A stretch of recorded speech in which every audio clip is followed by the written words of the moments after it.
Welcome, everybody. My name is Penny Murphy, and I'm a partner at ERM and Regional Digital Service Lead for Asia. I will be your moderator for today, so thank you very much for joining this session. So for the next hour, we're going to cover the key takeaways from COP27 and unpack how digital can be an enabler to meet your sustainability goals. We also have a very exciting panel discussion for you, where we'll explore how we can deploy data and digital at pace and scale. So before we begin, some quick house rules. Firstly, the chat function is open and being moderated. We encourage you to actively participate. Feel free to drop your questions in as we go through today's session.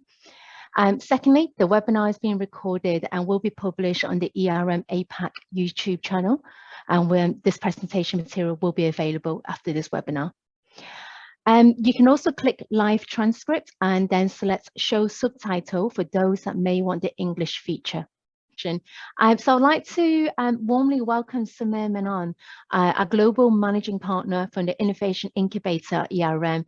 He's going to share more around the key highlights from COP27 and his global digital perspectives. Samir, welcome. Over to you. Thank you, Penny. It's really great, and I feel privileged to be part of this dialogue. So I'd like to kind of kick off straight away. If you can move to the next slide. I think it's key to think about digital actions in the right context, because digital actions without context is more like research and development, or maybe even science fiction sometimes. So I just wanted to set the context of COP. Before I actually get to some of the digital actions.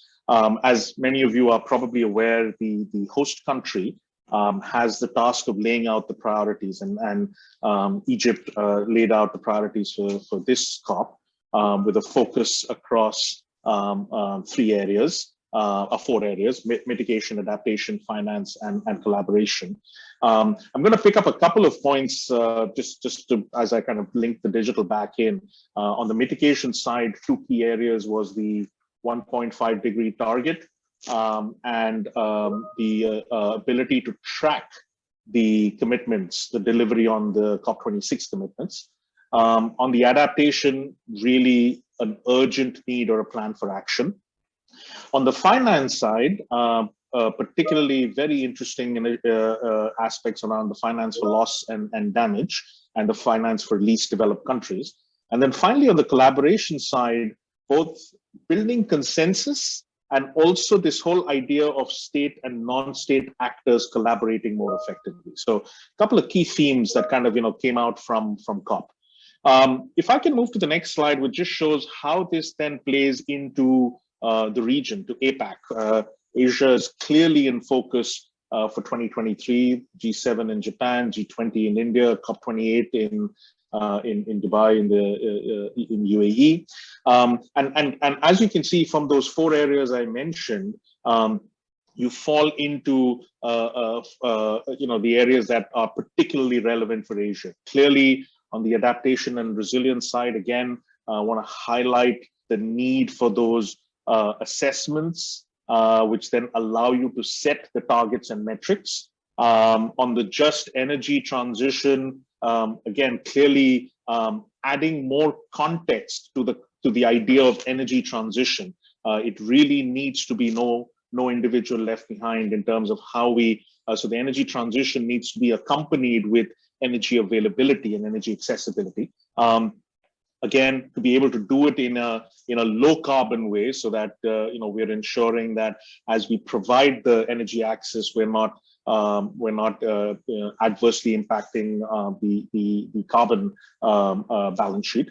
Then the idea around finance and digital enablement. So again, both from the financial perspective, we mentioned it earlier in terms of what Egypt had set out for ourselves, but a big focus really around the digital enablement, and this is what the rest of my little talk is going to be about, is how do we enable that to ensure that we are actually able to track the commitments that are made, the progress that's made, and also the ability to course correct.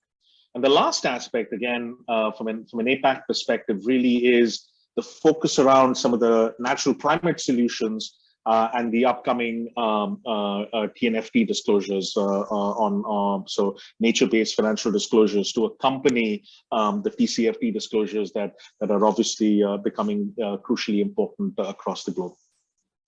So with these two slides really as context, I wanted to kind of introduce an idea that we at ERM here have been contemplating and developing. And if you move to the next slide, the concept is really called the virtuous cycle of implementation.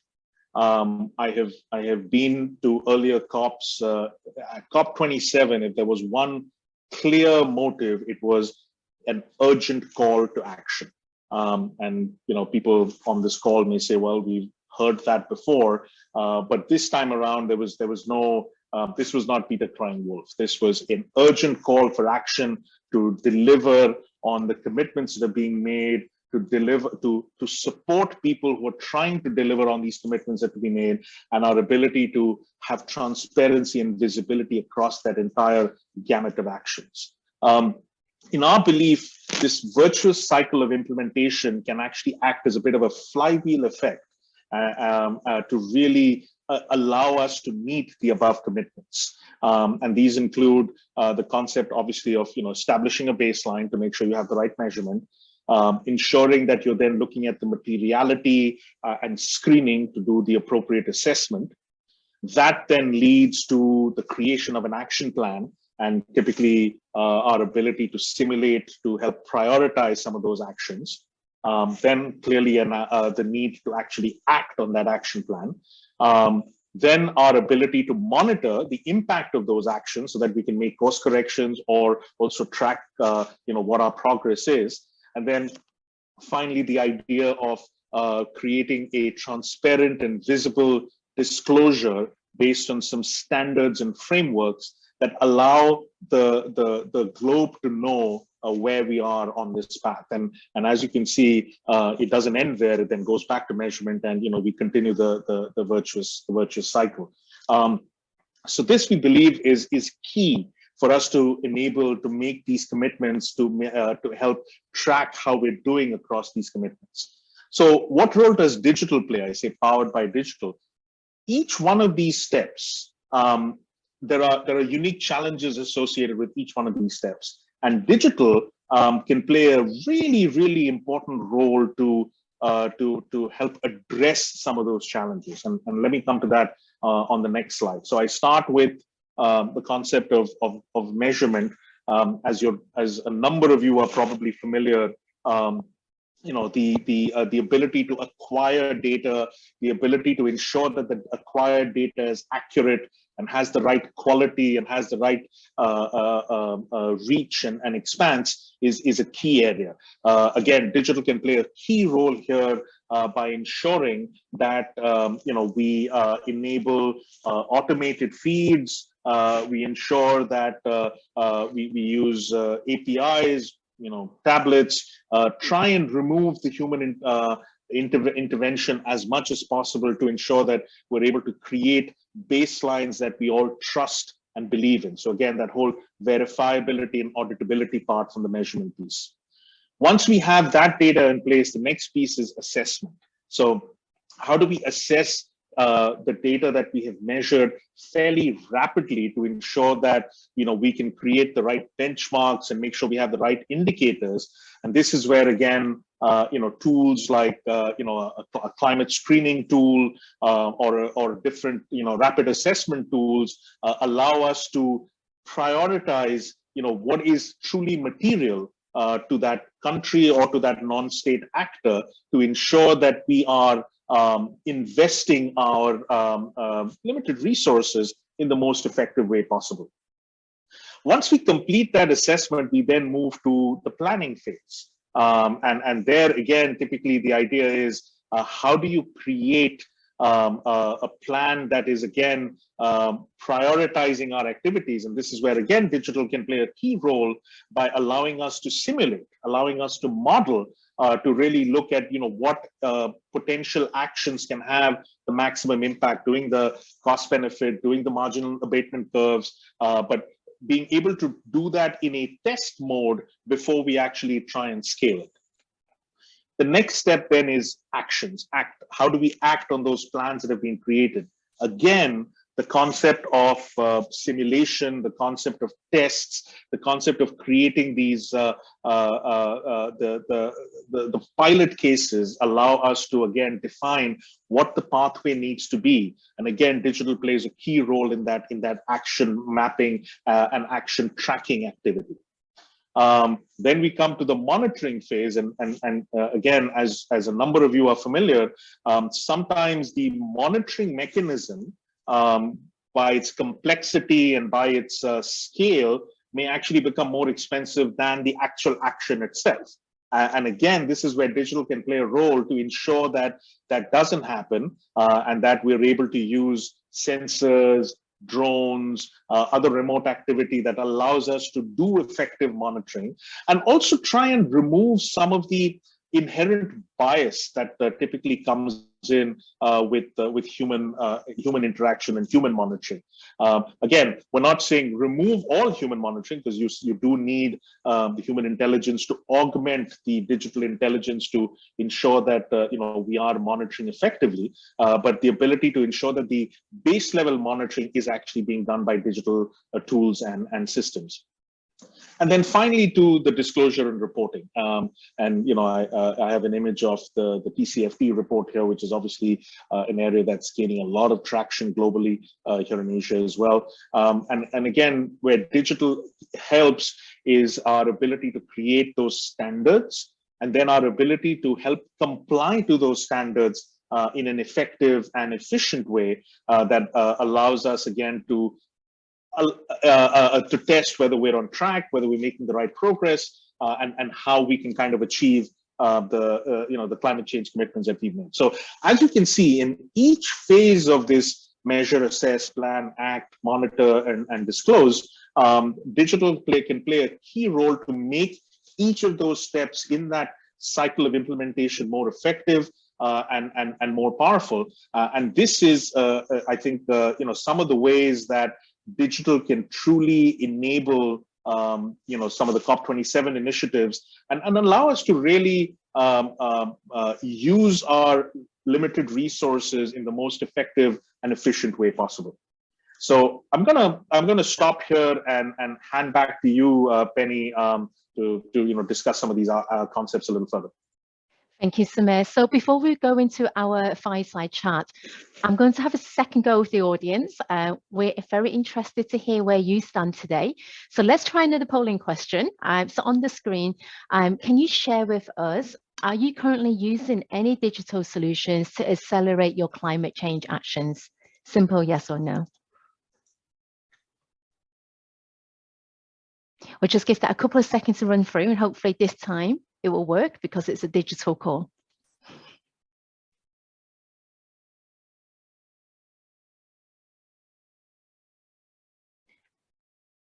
Okay, I hope everybody can see the poll outcome. Interesting. So we've got 65% saying no, they're not currently using digital to accelerate climate change actions, and then 35% with a yes. So thank you very much for sharing that. We wanted to get a gauge of where the audience is. So we're going to move into our fireside chat, which is with myself and Samir. So let's take a deeper dive in some of the insights Samir has shared so far. So Samir, my first opening question to you would be, in your virtuous cycle, what is the biggest challenge and where organizations get stuck at the moment? I mean, I think the poll is a good indicator almost, Penny, where we're stuck at is to start. As you know, most actions like this, the most difficult step usually is the first step. So, some of them are overwhelmed with the challenge and the magnitude of what they're trying to address. And some of them are overwhelmed by the range of actions that might be required. So I actually think the biggest challenge is really, getting started in this, on this, and recognizing that the cycle, once you get into it, will actually drive you to each of the next steps. But I really think the challenge is getting started in some cases. And do you think that getting started challenge is the same across sectors and industries? Unfortunately, we don't have the breakdown from the audience today on which sector they come from. But do you think that's the same? I mean, we've seen some industries really pushing and being very forward. No, I think you're right. I think there is differences across sectors, and again, I think there are a couple of drivers for that. So, having been in this space for over two and a half decades, I recall the oil and gas sector or the chemical sector that typically took a lead in this space, and primarily it was driven by this wasn't an extraneous activity. This was core to their implementation, their operations. It was standard operating practice, health and safety, environmental, etc. But on the other hand, some of the other sectors, it is slowly catching up with them, and the financial sector, for example, it's relatively recent, with TCFD and the whole understanding that we have to put a cost on these aspects is relatively recent, and it's still a challenge in some cases where some things just are more difficult to cost. So I think there's definitely sectoral impacts, and having said that, I think now I don't think there's any sector that hasn't started in some small way, but they're all at different levels of maturity. And my advice or my thinking almost to the sectors who may have started later is you have the advantage of looking back and seeing what the other sectors have done and what mistakes they've made. And as an old colleague of mine would say, make new mistakes. Don't make the same ones that were already made earlier. Yeah, I mean, it's great that you bring up the finance sector. So particularly in the finance sector, and also from the COP27 highlights, we're hearing a lot about frameworks, and you showed the image of TCFD. So I think the biggest challenge is, how would an organization recognize what's the right framework and then therefore what's the right solution to apply? I think that's something that we hear a lot. What's your thoughts on that? I agree with you, Penny. I think, and these frameworks continue to evolve. I think there's things we're learning, things we're adjusting. Even TCFD is kind of going through, its adjustments as we look at things. TNFD now is coming up, which is kind of based on the from a nature framework perspective. The COP15, the biodiversity is happening as we speak. So I think, in my mind, I think if we wait for the whole framework discussion to be done, it's going to be too late. So I think we're going to have to work with a certain level of uncertainty with these different frameworks. But I think this is where, again, digital can play a really key role. Because if we can build a solid foundation of how we're collecting the data, how we're doing the measurement, how we're doing the assessment, which allows us to combine in different ways to address different frameworks, that would be the best thing to do. So we'd have a single source of truth with a single source of how the data is being collected. There may still be additional things we need to add on, but at least we have a strong, firm foundation. So that would be my recommendation, is get started there as you keep your eye on how the frameworks are morphing and evolving. But at the end of the day, these frameworks are nothing without the data and the actions and the results that go with it. So if you can focus on the data piece at this point, I think you'll stay ahead of the curve of others who wait for the framework to be decided. Yeah, so I just want to move to talk about emissions. So in your takeaways, again, you shared around, decarbonization emissions plan. One of the biggest challenges that organizations have right now is even just managing their scope 1 and 2. So let's talk about scope 3. So what more can companies do using digital to help them understand their scope 3 impact? Yeah, I think to start with, almost it's a pre-digital activity, because again, honestly, scope 3 for the longest time has been anything that didn't fall into scope 1 and scope 2. So I think being clear about the materiality of what of those aspects impact you as an organization, I think is critical. So even before you jump into digital, just making sure that you're clear about what aspects of the scope 3 really impact you. Then I think from a digital perspective, here's an opportunity to really build those collaboration networks. So understand that you are a part of the broader value chain to ensure that you're connecting to your suppliers, to your customers, to your other stakeholders, and I kind of drew the value chain, but it's almost more like a value web, because you've got stakeholders and you've got this entire network or ecosystem around you. And I think where digital can really help is, rather than you building your own little system and your own data model and the ability to collaborate with others, use some open systems where it might be beneficial. Look at open data models so that you're actually encouraging your entire supplier community to really work as a supplier hub. So this whole idea of collaboration, of open systems, which allow you to get the information across that value ecosystem or value web, I think is one of the key roles that, again, digital can play as you figure out what's really going to be materially impactful for you. Okay, so year of action for all of us. So, managing stakeholders, how do you use digital to demonstrate that you move from A to B? Do you have some best case examples that you can share with the audience? Yeah, I think a couple of things that I can think about is particularly around climate change, and particularly around the impact of the physical impact of climate change. A picture is worth 1,000 words, and moving pictures are worth 1,000,000 in my mind, because you're able to, so our ability to really show what the world would look like based on our climate indicators, what the world would look like based on the hazards and the risks, and really demonstrate where certain regions and certain assets, how they will fall into a distress state, not in 10 or 20 or 30 years, but in 5 years. So just kind of showing the proximity of how close the potential disasters might be, and we've remember particular cases in point where we've based on this climate assessment and the screening that we did, we actually the organization basically changed its entire construction plan. So, I mean, typically what happens, as you well know, Penny, is construction is done by a different group, maintenance done by a different group, operations done by a third group.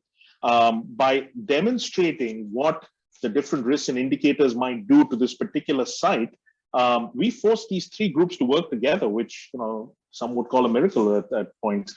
And the reason they did that was because usually what happens is the team that's building the asset is gone by the time the asset's being maintained or managed or operated. But now we were able to demonstrate with this modeling that we've done, with the screening tool that we've done, of the impact that their current decisions would have on future results. So that's been a key eye-opening activity for me, from one perspective. The other big one that I was going to kind of claim was just some of the GIS work we've done with images, satellite images, just looking at reduction in forests, or our ability to even manage certain plantations, etc. So again, I think that visual impact, I think, has been the key areas where I've really seen both non-state actors and governments really kind of take up and say, oh, good God, this is a challenge. We need to do something about it now. Yeah, thank you. So I just want to look forward slightly. So many companies hopefully will move just past through that cycle, through disclosure, and often into the carbon credits ecosystem. So can you share more around how digital can support that integrity that you've mentioned?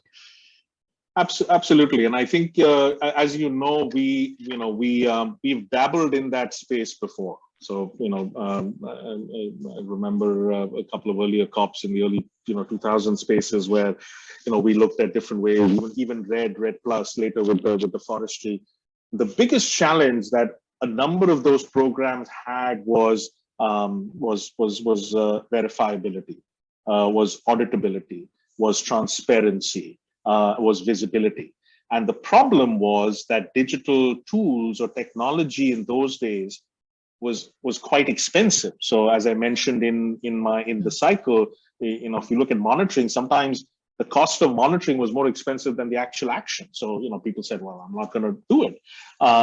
Now that, the costs have significantly come down, whether it be, smart sensors or RFID, smart RFID, drones, satellite imagery is unbelievable. The accuracy and the granularity that you can get, GIS. So technology has got to that point where I can now address those 3 or 4 key challenges. Verifiability, is that, is this the same carbon credit? Is it, usage of things like blockchain, for example, being auditable, standing up against fraud. I mean, even at this COP27, there was a number of people who were raising questions about some of the actions that some actors have taken because of the inability to do that audit, the inability of doing the transparency and the visibility. So I think digital can play a key role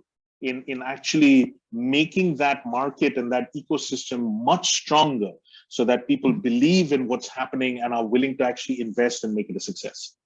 Great. We're nearly out of time, so I'm just going to ask you one final question. Let's say we meet again next year after another exciting COP, or a couple of years' time. What do you hope we'll be focusing on? What should the topic be for digital? Rather than really starting at the beginning, what should we focus on now next?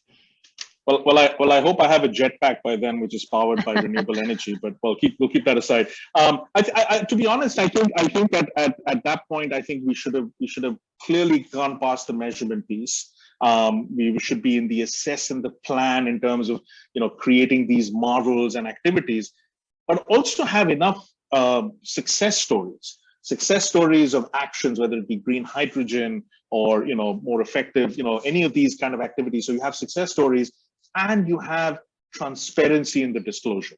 So I think I'm cautiously optimistic. So I still think spending that additional time in the planning and assessment makes sense, and we should do that. But that there be enough examples, success stories that allow that encourage more people to get into this virtuous cycle of implementation. Thank you, Samir, for your insights. We are going to move into our panel discussion soon. We have our digital sustainability experts that will shed more light at Asia Pacific level. However, before we do that, so on the screen, these are our panelists. We have Rati from South and Southeast Asia, Ayman Liu from Central East Asia, and Rob from Australia and New Zealand. But before we go into the panelists, we would like to again engage with you and find out, hear your reflections on what you've heard so far. So 2 questions. First one, what are the challenges in enabling data and digitalization to advance climate actions? And how effective has digitalization helped you so far? Thank you.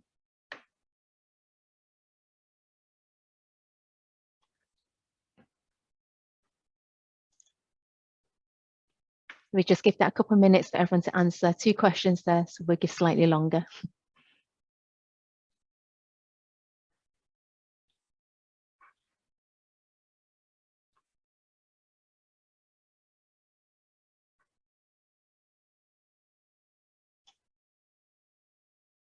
Great. I think we should be third time lucky, and we shouldn't have any challenges in the poll. If there you go. Okay.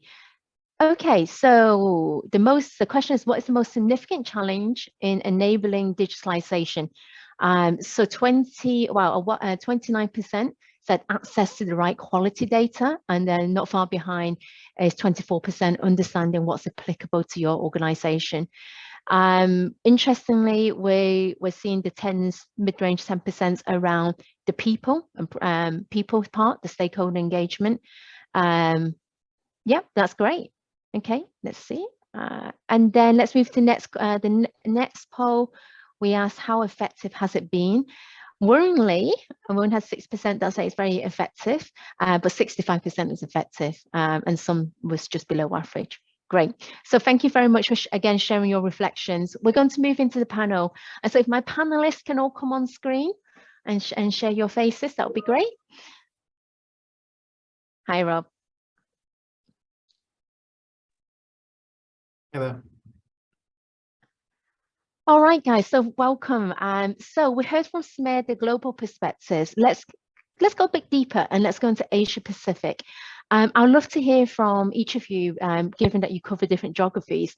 What are some of the regional observations and challenges that you have seen in the countries and markets you cover? So maybe, Ayman, can I jump to Central East Asia first? And maybe you can share some of your thoughts first. Sure. No, I think sort of Central East Asia, as we've kind of defined it, is really sort of covering the Greater China region. So some things we've kind of seen over here from a digital and data perspective is because I guess with Greater China, they're essentially still one of those greater sort of producers and manufacturers of the world, or a significant part of the supply chain. So we are seeing a lot of our clients who are in that space. They are getting a lot more requests from their customers to say that if they're going to be part of the supply chain, they need to provide their scope 1 and 2 data points for emissions, or they need to provide additional information in relation to, for example, the social aspects of the operations, because they do form the sort of data points for their customers in terms of their own sort of ESG journey and the data relevant to it. So we are seeing greater, I guess, adoption and response from our clients to some of these questions around sort of ESG data points. However, I would say we're still in development. So I would say the larger organizations are able to accommodate, whereas some of the smaller sized organizations are probably still struggling to actually get the information that's sort of being requested from their customer base. So that's just a bit of an observation from our side. Great. And Rati, could I move to South and Southeast Asian markets? What are some of the observations or challenges that you've seen? Yeah, I think when it comes to South and East Asia, there's no debate that it's probably one of the most impacted regions, be it Vietnam, Philippines, Thailand. These are probably among the top countries in the world to be affected by climate change. I think when I look back on some of the sharing from Samir, one point that emerges from COP27, which was slightly worrying, is that it seems that there is an emerging view that the world might be trying to move more towards adaptation and moving away from mitigation. I think for Southeast Asia, the problem is that it faces this dual challenge. While we must adapt to climate change that is being caused, over decades from greenhouse gases, not just from the advanced economies overseas, but now from China and India being equal competitors, we're also seeing that we need to alter our development strategies to focus on how we achieve our net zero targets. The different countries within South and East Asia are kind of giving mixed signals. So they are responding to this ambitiously, but they're responding to this in different ways. So if you look at Singapore, I think Singapore is where we are all sitting, very ambitious targets. The parliament has now passed the Carbon Pricing Act. There has been heated debates over the proposed taxes, and more importantly, the path to get there. If you look at Thailand, they are looking at a biocircular green economy, which is more promoting agricultural-based produce, which probably is going to be the most impacted by climate change. Malaysia, on the other hand, is also proceeding with ambitious targets. They have pretty ambitious NDCs in place. But one of the key things that coming out from Malaysia is the data access. The Malaysian government is taking a lot of measures to bring users and industries close to data access. So I think these are some of the emerging trends. And of course, as Ayman said, we are facing the same challenges. How do you establish baselines and do it within budgets? And more importantly, how do you get access to the right data? Right. And Rob, are you seeing anything different in Australia and New Zealand? Yeah, like a lot of the if I think back on the conversations I've had with clients over the last few months, a lot of them have been around things like access to capital, and also applying digital solutions to managing their environmental risks, their climate change risks. So, climate change resilience is something that a lot of our infrastructure fund clients are very interested in, but they're looking to go beyond that, just doing a physical and transition risk assessment, to actually quantifying those risks and visualizing those risks, being able to communicate them effectively to their board. And also the next step is around costing those risks. So actually going into the sort of financial modeling side of that too. So that's one trend I've definitely seen. That I think Samir touched on it during his presentation. Discussion around task force for nature-related financial disclosures. You know, that seems to be on the tip of all of my clients' tongues at the moment, from a sort of future access to capital perspective. And, you know, looking at that, there's an obvious digital angle. You know, there's a great deal of the geospatial element. There's remote sensing, satellite data, all that sort of thing. So we've had some really, you know, interesting and useful conversations about leveraging digital tools to help with those nature-based disclosures.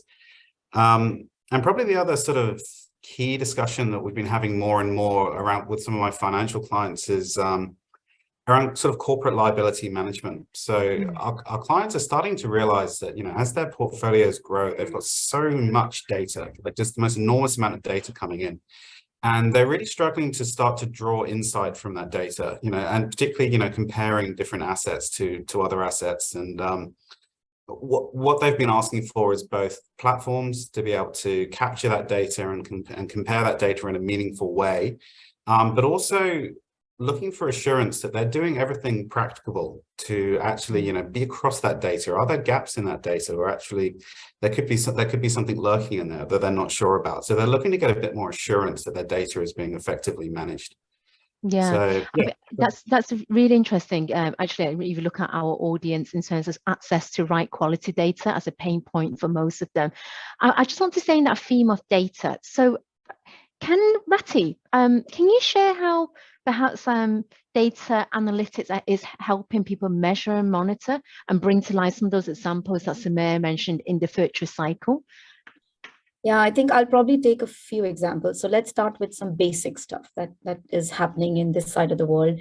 So let's start with how data analytics is getting applied in context of energy data for a real estate provider, where, you know, they're struggling to establish their scope 1, 2, and 3 emissions.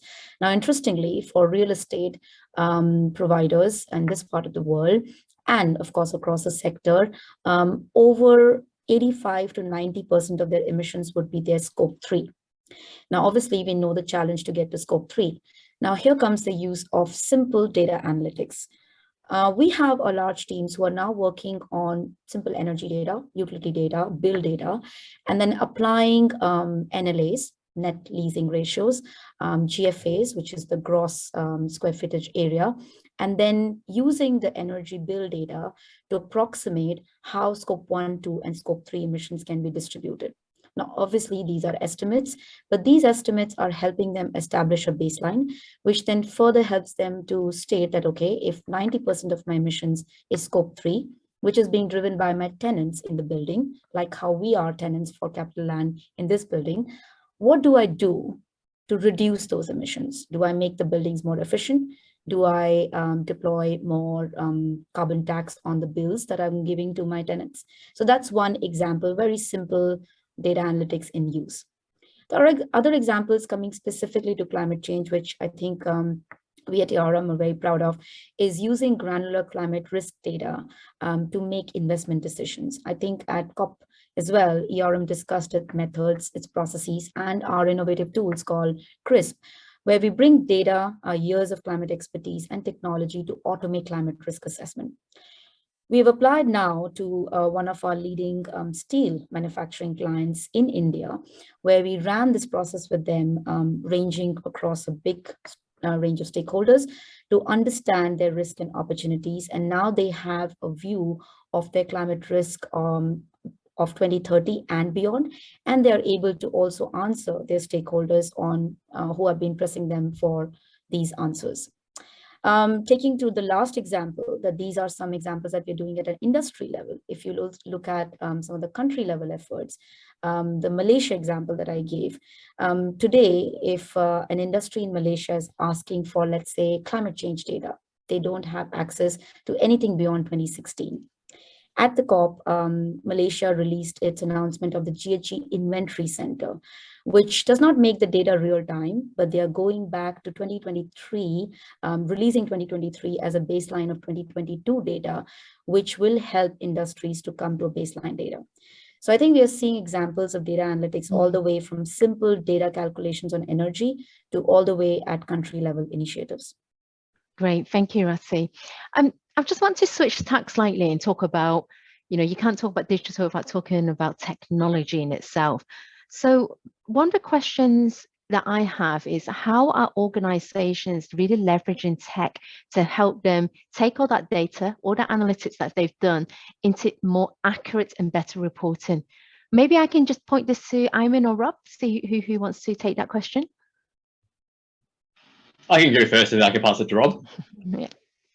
Sure. Yeah. Okay. So from my perspective, I think from the data side, what we are starting to see, I think, is a lot of organizations, due to obviously a variety of reasons and drivers, for example, regulation, as well as internal reporting requirements. I think a lot of companies are able to produce reports as they need to, but again, they're using very manual ways of doing that. They're using Excel, our favorite tools. They're using email. They're using a lot of, I guess, very time-consuming and arduous methods to get the information, because they need to obviously meet internal requirements and or sort of time constraints. And so what we are starting to see is more efforts being put into digital workflows. Can they get a platform together that can actually start to capture that information either in a structured data format or in an unstructured data format, and start to at least put things together whereby the data starts to be a bit more, or begins to be a lot more agile in the way it's being able to be used within reports within the organization, or can be consolidated into more external reporting as well. Because I think the reality is the stakeholders that organizations are being, I guess, although they have to address, it's getting broader and broader. It's not just your shareholders anymore. It's your board of directors, it's your audit committees, it's your customer base, and their request of the information, while it may come from a common store, the way they actually get reported out and sort of displayed or visualized to these different stakeholders does tend to be varied, despite having the same raw ingredients, right? So I think that's what we are starting to see, this drive towards digital, as meaning a way to capture their information, but keep it agile, design ways to, I guess, control that flow of information so that we can then get to the various reporting that we need. And we are seeing that either through a web-based format. We also have seen it through simple applications of automation, or even within, say, a Microsoft Office suite. So we can actually start off simple before going to a full-blown platform. And then I think Rob can also share something a bit more in terms of more advanced levels of the way you can manage data. So I'll pass the ball to Rob. Thanks, Armin. Yeah, so look, I mean, Samir touched on it during his presentation. It's that concept of the one source of truth.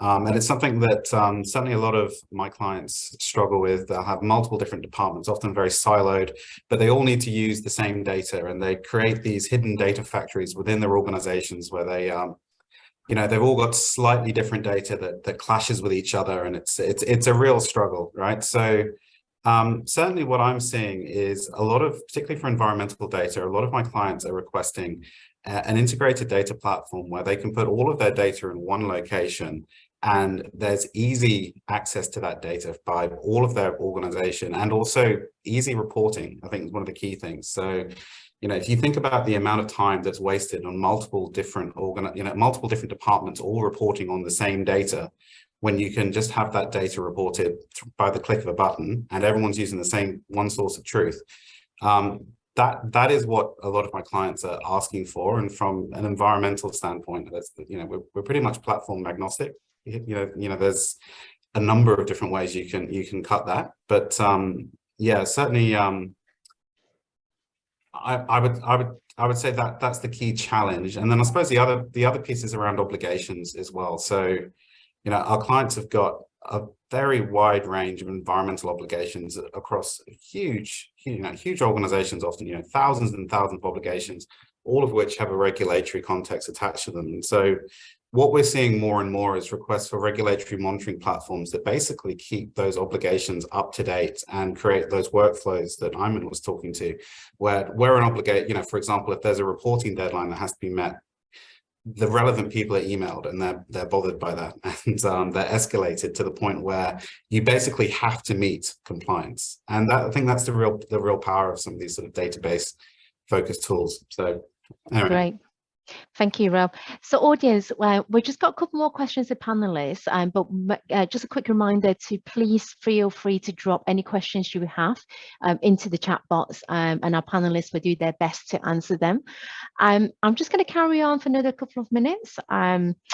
So Rob, maybe just carrying on with you. So Samir mentioned around monitoring and implementation, and we touch on quite a lot around using, geospatial tech. Can you share some best practices of how that's supporting, organizations really monitor, particularly when they have multiple assets in various geographies? How does that work? Yeah, absolutely. Look, this is a real passion of mine, and this is really what I've been spending a lot of my time doing over the last sort of 18 months is that there's a real growth area in the use of remote sensing, capturing data using drones, leveraging things like digital twins, particularly where our clients have got very large portfolios, either over large geographies or they've got thousands of locations. So what do I mean by this type of data capture? It might include ground-based 360-degree photography, so create a virtual interior of every building that you have, or every stockyard, whatever it happens to be. Using satellite imagery, for using LiDAR or digital elevation models to determine where stormwater flow is going to go on site, that kind of thing. Using drone imagery, that can be imagery taken from the air. It can be a drone that's on a car and drives down a freeway. It can be on a boat. And actually, for a lot of our oil and gas clients, a lot of the drone work that we're doing is actually underwater, so mapping coral reefs, that kind of thing. And leveraging those geospatial tools that you were talking about. GIS is the most amazingly powerful tool, and it's simply not leveraged in our clients enough. Great. So, sorry, Penny. No, please carry on. Well, yeah, so I mean, it comes back to that one source of truth. So geospatial data is a really intuitive way to interact with data. And it's a way that you can communicate really complex issues, but in a way that people just relate to. When you see the world through that geospatial three-dimensional lens, it's just something you recognize. And so we found that there's a real benefit of handing these types of geospatial platforms over to our clients, because then they have, instead of getting a PDF report, which is the traditional way of consulting, they actually have a dynamic platform which changes with their organization. So they get new data, and that data gets automatically uploaded and is dynamic. And I was literally presenting on this today. You can see clients' eyes light up when we demonstrate these things. So that's some examples, and yeah, very happy to field any other questions that the group may have. Thank you, Rob. And I just want to keep on, just two more questions from me, but maybe just keep on the theme of people. So we saw from the poll that managing stakeholders, keep bringing people on that journey with you is quite critical. So Rati, maybe I can get your thoughts around, from your experience, what type of business functions and stakeholders in companies need to come together to deploy digital successfully when we talk about reaching these climate action goals? Which type of traditional organizations and various functions need to work together? I think that comes at the right time. Just from this morning, we had a conversation from the same company's CEO to legal to CIO to a program manager and an asset manager, all talking about the same thing, but in a completely different context, right? So it was all about how do I get to scope 3 data. So I think when it comes to the client organization, it's very important that we start with the vision and the why of why we are doing so much of data collection, why we are reporting, why we need a single source of truth. Is it Excel? Is it a simple web-based form, or is it a complex platform? I think answering that why and putting that vision and strategy in place, which connects all the way, even in 2 sentences, from the CIO to the CEO, to the program manager on ground, to the factory operator, it's important, even if it's just one line. It takes time. So having a comms and having a training competency and change management in place whenever you're switching from manual to digital is very important. So I think that's one thing that we are doing in all our programs, bringing in the change management component. Now, within an organization, looking at it from the lens of the organization, I think it's very important to, particularly from this side of the world, we do see some fear in people that digital basically takes away the job, right? And we should not be shy about addressing that question. We should openly address that. So I come from India, and I can see that digital has basically created jobs rather than taking it away, right? It's happening within our whole organization. So bringing that question up front, that how does digital enable you to do more rather than taking your job or changing your job, is an important thing to bring more people on board. Thank you. So folks, we're almost out of time on the panel, but I just want to, my last question to all of you, in very briefly, maybe in one sentence or one word, what's the main message that you would like the audience to take away? Ayman, over to you first. I guess the main message is actually, I think, echoes Sameer's earlier point. I think it's just to get started. I mean, I don't think that anyone will solve this with a silver bullet solution. I don't think this is going to be something that I think there are steps, the very concrete steps you can take to sort of get on that journey of implementation, start to consolidate that information to the single source of truth. And I think there's a lot of quick wins that companies can achieve in a very short to medium term that will have long-term returns over time. But I think the key point is really just to get started. Great, thanks. And Rob, what's your because Ayman took your time, so one word or one sentence.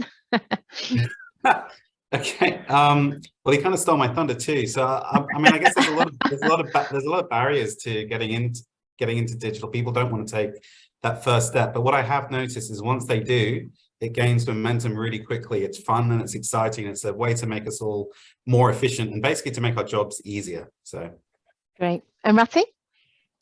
I think I'll go to the keyword MRV, measurement, reporting, and verification. We all know about this. We've been all implementing this. But while doing that, don't get lost in frameworks. As Sameer said, get started. And the way we like to define it, that to get to the single source of data that Rob talked about, it's also important to design the single source of data. So unify your data needs, get data to be collected once, collected from one person at one source of data, and then make your system smart to distribute that data to any reporting platform, be it TCFD, be it SFDR, be it GRI. Don't reinvent the wheel every time you look at a new reporting framework coming to you. Great, thank you, panelists. So thank you for all your time and insights. We're going to end the panel here. I would like to open the floor to our audience for questions. I can see that there's quite a few questions coming up, which is fantastic. So let's move straight into that. Let's see. Okay. We've got one question from Fitza. Data acquisition usually comes at a cost. Do you see this as a barrier for companies to adopt digital tools? I open the floor to the panel. Who wants to take that one? I'm happy to have a go at that. I'm sure others will chip in. Look, obviously, you know, when you're changing your organization, there is going to be a cost, but I don't see it as a cost so much. I see it as an investment. You know, whilst there is that upfront investment, you know, those gains in efficiency that you get, you know, just simple things like instead of the end of month reports being this mad rush when you've got 10 different spreadsheets and nothing adds up, instead just being able to run a report, you know, those gains in efficiency, they add up to financial benefits. And similarly, you know, things like being able to tender more efficiently, also, you know, there's so many benefits to having a digital processes from an efficiency standpoint. I think they pretty frequently pay for themselves, you know, within a fairly short time frame. Great, thank you. Okay, we've got another question from Shrafani. How digitization really help in gathering data? Will it require human intervention or is it AI based? I can see Rati jump in for that question. Please go ahead. Also, Sameer, feel free to jump in as well. I think at ERM we like to call it more, you know, AI will come, but let the data first come, right? So it's important for us to remember that we have to start, right? As Sameer was mentioning, we have to start. AI definitely is playing a very crucial role today in looking at large sets of data and creating relationships that will help you look at variabilities, look at those thresholds. But it's more important for us to first get the data in and also understand the relationship between two data points, right? So before that happens, imagining that AI will solve our problem is probably too far stretched. So we first need to get the data in from Excel to a system. And then there is definitely a lot that AI can help us with. Great. We have not got a question, but Daniel has very kindly quoted what I think is what we'll probably summarize in today's panel. In God we trust, all others must bring data, Edward Demings. So it's a great quote. We have another question coming from Jocelyn. So who should be leading on integrating sustainability into the organization digital transformation? The CIO, CSO, or the CFO? A very thought-provoking question. Penny, I was just going to add two things to what Rati actually said. And with the at ERM, we like to say AI is actually augmenting intelligence. We need all the intelligence we can get, artificial, human, every time. So I wouldn't break it into silos. I would so from an AI perspective, and my perspective on the last question, Penny, is I think it's the CEO. The CEO needs to lead it. I think it's too important an activity. And I don't mean to diminish the role of the CIO, CSO, CFO. The CEO needs to lead the charge. Fantastic. Okay. Oh, I got one more question that's just come in. I think we've got time for one more before we wrap up. Are there any tools that help to measure carbon emissions out there? Does anybody want to share? I think there are lots of tools to measure carbon emissions. We also internally are using a tool which helps us simplify carbon calculations 1, 2, and 3 for financial institutions. But if you go looking out for a tool, I think 15 years back there were carbon calculators. Today there are probably 10,000 different tools that help you get there. I think what is important is to first understand the material context of the emissions, then start digitizing the data that goes into primarily your scope 1 and scope 2. For example, if energy is going to be the key data, then why look at PDF bills? Just get a bill reader and plug that data into a system. And then looking at some smarter databases which can help address and bridge the gaps on scope 3. Great. I'm going to squeeze in one last question because I think this is a really interesting one. So granularity of publicly available remote sensing data may vary and often not the best. How does ERM help companies with such a potential challenge, especially when site-specific analysis requires higher granularity? Okay, Rob, it's a question I could talk for 30 minutes on, but obviously I've got 30 seconds. So yeah, look, I think this comes back to some of the discussions we were just having about AI and using things like remote sensing. So we do those projects right across APAC where, we're used to working in Australia and there's fantastic data everywhere.